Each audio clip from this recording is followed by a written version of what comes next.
नमस्कार, आप देख रहे हैं सत्यमेव जयते DK News 1 और मैं आपके साथ निशा।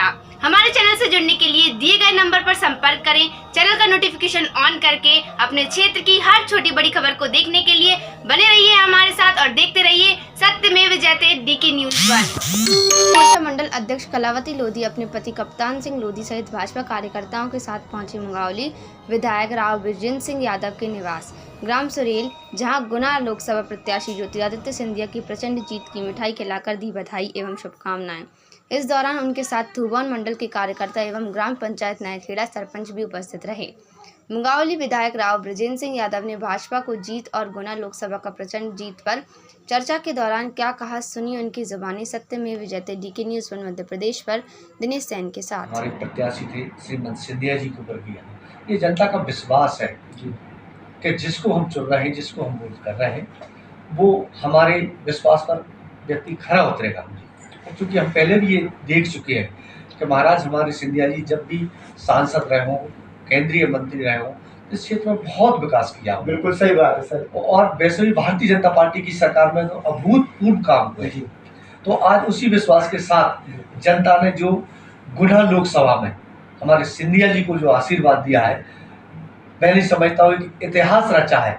5,40,000 मतों से जिताकर काफी मतलब ये जनता का विश्वास है सिंधिया जी के ऊपर और कहीं ना कहीं भारतीय जनता पार्टी पर कि सरकार में जो भी काम होता है और अभूतपूर्व काम होते हैं।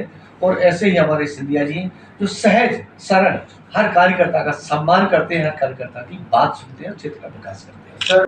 और व्यक्तिगत अगर जरूरत पड़ती है तो मैं अपने और जनप्रतिनिधि हैं हमारे, उनको मैं कहता हूँ कि आप चले जाना, इसकी मदद करो, इसका काम करवाओ, क्योंकि जनता विश्वास के साथ आती है किसी भी जनप्रतिनिधि के पास। और अगर फटाफट आप इधर उधर विभाग को फोन लगाते हैं, अभी तक हो सकता है चाय भी ना पी हो आपने, और इन सब की समस्याएं दूर करते हैं सर।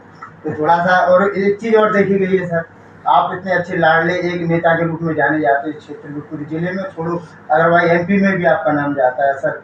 थोड़ा सा आपको मुस्कुराहट करा रही और अपनी तरक्की का राज बताया सर क्या क्या कारण रहा है। और हमको एक चीज़ देखने को और मिली है सर, जो जनता का जो स्नेह आपके प्रति झलकता है। जिस विधायक को चुनती है तो केवल यही सोच समझ कर चुनती है, ये व्यक्ति हमारे सुख दुख में काम आएगा, वक्त बेवक्त हमारे काम आएगा, जब भी हम पहुँचे हमारी समस्या सुनेगा, उसमें समाधान करेगा। और मैं हमेशा यही प्रयास करता हूँ कि जो भी मेरे घर पर आया है, लोग दूर से आते हैं और सब समस्या लेकर आते हैं, और चूँकि जब समस्या लेकर आते हैं तो अपना दायित्व का परिणाम है कि मैं 4 बार 5 साल में 4 बार विधायक अगर चुना गया। पत्नी की भतीजी के प्यार में पड़कर प्रेमी ने फिल्मी अंदाज में अपने अपहरण की झूठी कहानी रची। अशोकनगर देहात थाना अंतर्गत ग्राम दियाधरी के रहने वाले व्यक्ति ने प्रेम प्रसंग में पड़कर अपनी अपहरण और मारपीट की कहानी रची। हम आपको बता दें कि यह व्यक्ति एक बच्चे का पिता भी है। पत्नी की भतीजी के प्यार में अपने आप को झूठी संवेदना प्राप्त करने के लिए यह सारी कहानी फिल्मी अंदाज में रची गई। राजकुमार ने चुकंदर के रस और सॉस का प्रयोग किया, जिससे कि लोगों को लगे कि उसके साथ मारपीट हुई है। देहात थाना प्रभारी IPS चौहान की सूझबूझ से पूरी घटनाक्रम का पर्दाफाश हुआ।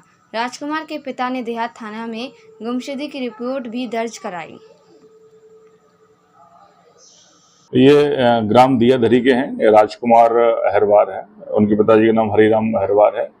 इनके द्वारा खुद स्वयं के साथ में कोई गंभीर घटना दिखाकर एक नकली घटना स्थल रचित किया गया था, जिसमें इनके द्वारा ऐसा प्रदर्शित किया गया था कि इनके साथ में कोई गंभीर घटना घटित हुई है या इनकी किसी के द्वारा हमला करके मृत्यु कर दी गई है। और उसके बाद से इनकी पुलिस लगातार तलाश पतारसी कर रही थी। इसमें हुआ यह था कि ग्राम दियाधरी के पास में इनकी जो बाइक टूटी फूटी हालत में मिली थी, उस पर कुछ खून जैसा कुछ बहुत सारा सड़क पर उनके कपड़ों पे और उनके जो जूते चप्पल थे उस पर पड़ा हुआ था, और इनके कपड़े वहीं पे गाड़ी के पास में ही पड़े हुए थे। तो इसमें प्रथम दृष्टया ये समझ में आ रहा था कि इनके साथ में कोई गंभीर मारपीट हो गई है और किसी के द्वारा इनको अगवा करके कहीं ले जाया गया है। इस पर से इनके जो परिवार वालों ने देहात थाने में गुमशुदगी की रिपोर्ट दर्ज कराई थी। उसमें फिर पुलिस ने जांच पड़ताल करी काफ़ी गंभीरता से और साइबर सेल की सहायता से। उसमें ज्ञात हुआ कि इनका किसी अपनी ससुराल पक्ष से में किसी लड़की के साथ में कुछ संबंध थे, उस संबंध को लेकर इनके द्वारा ये पूरा घटनाक्रम लड़की के साथ में मिलीभगत करके ये पूरा घटनाक्रम रचित किया गया था, जिसमें इनके द्वारा भोपाल जाकर और कुछ समय बाद इस लड़की के साथ में रहने के बारे में बताया गया है। बरामद कहाँ से हुआ? इसके द्वारा ये भोपाल से लड़की को लेने आ रहा था यहाँ पे, तो उसको साइबर सेल की सहायता से हम इसको ट्रेस कर रहे थे लगातार, और जो उसके बाद फिर हमने इसको रेलवे स्टेशन से दस्तयाब किया था। सर, शादी कब हुई थी और कौन से गांव से हुई थी? इसकी शादी करीब 3-4 साल पहले हो चुकी है। ये गांव का नाम इसका गांव ये इसके जमाखेड़ी के पास में कोई गांव पड़ता है, वहाँ पे इसका गांव है। बाकी इसका एक बच्चा भी था और उसके साथ में ये अपनी पत्नी के साथ में खुश नहीं था, तो इस वजह से ये दूसरी जगह पे संबंध करना चाह रहा था। जो लड़की थी उसके साथ में संबंध कब से था सर? जी, जो लड़की थी उस ससुराल की कब से संबंध थे उससे? ये बता रहा है कि शादी के 1-2 साल बाद उसके संबंध उसकी लड़की से हो गए थे। अभी करीब 2 साल से उसकी लड़की का वो संपर्क में था और उसी के साथ में ये रहना चाह रहा था। इसलिए ससुराल पक्ष से कोई लड़की कोई रिश्ते में लगती हो सर? हाँ, ये ससुराल पक्ष में जो लड़की है उसकी जो उसकी पत्नी है उसकी भतीजी लगती है जी।